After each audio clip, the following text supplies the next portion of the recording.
Breakfast is widely touted as not only the most important meal of the day in general, but specifically in relation to weight loss. This is not just a pop culture prescription from checkout aisle magazines, but an idea put forward by prestigious institutions such as Johns Hopkins, NYU, Mayo Clinic. Right? Even the United States Surgeon General. Want to trim your waist? Read a headline, American Dietetic Association, try eating breakfast, referring to breakfast as perhaps the best-kept weight-trimming secret. But is it true? The Duke School of Medicine's health newsletter was skeptical. It's always been billed as the most important meal of the day, until now. While it's widely presumed that eating breakfast protects against obesity, the belief is held up as a poster child of biased distortion of the scientific record.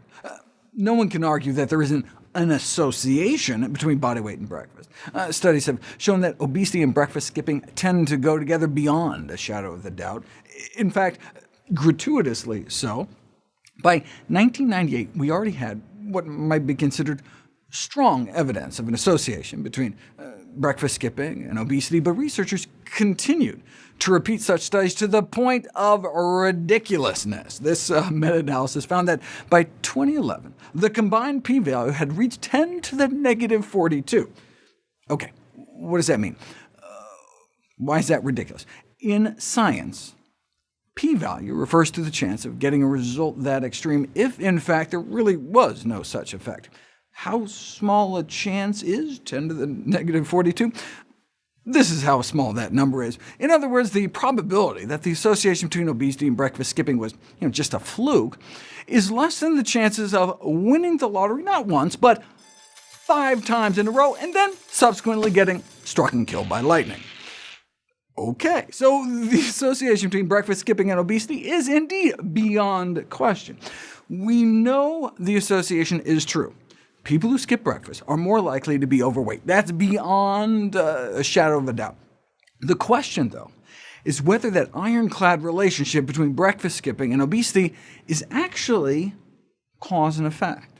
To illustrate the difference between correlation and causation, let me share an example of the manipulation of science by the candy industry.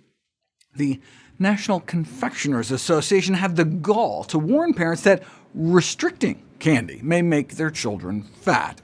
They justify this outlandish claim with this study that they funded, of course, that showed that candy-consuming children and adolescents were significantly less likely to be overweight and obese.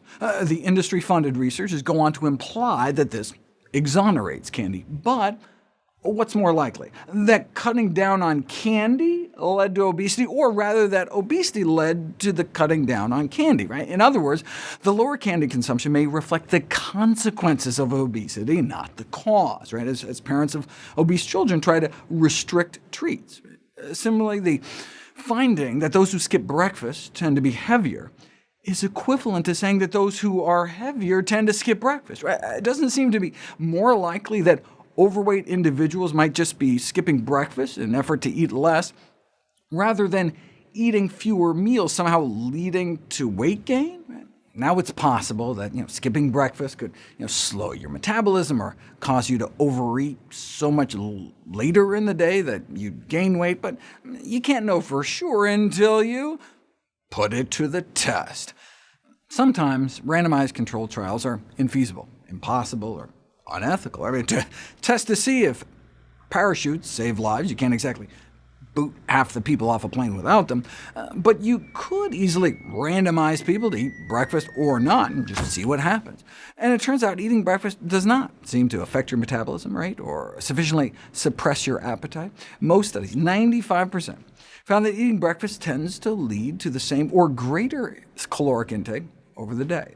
Even when people ate more at lunch after skipping breakfast, they didn't tend to eat an entire breakfast worth of calories more, and so ended up eating fewer calories overall. For example, feed people about a 500-calorie breakfast, and at lunch they may eat about 150 calories less than those randomized to skip breakfast, but they would still end up with about a 350-calorie surplus over the breakfast skippers.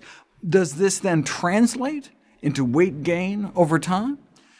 Researchers at Brigham Young University randomized 49 women who habitually skip breakfast to either start eating breakfast or continue skipping. If breakfast somehow magically leads to weight loss, then the newly eating breakfast group should benefit. But no, compared to those who continued to skip breakfast, adding the extra meal led to hundreds more daily calories consumed and nearly half a pound of weight gain a week. If you already eat breakfast and start skipping it, will you lose weight? We'll find out next.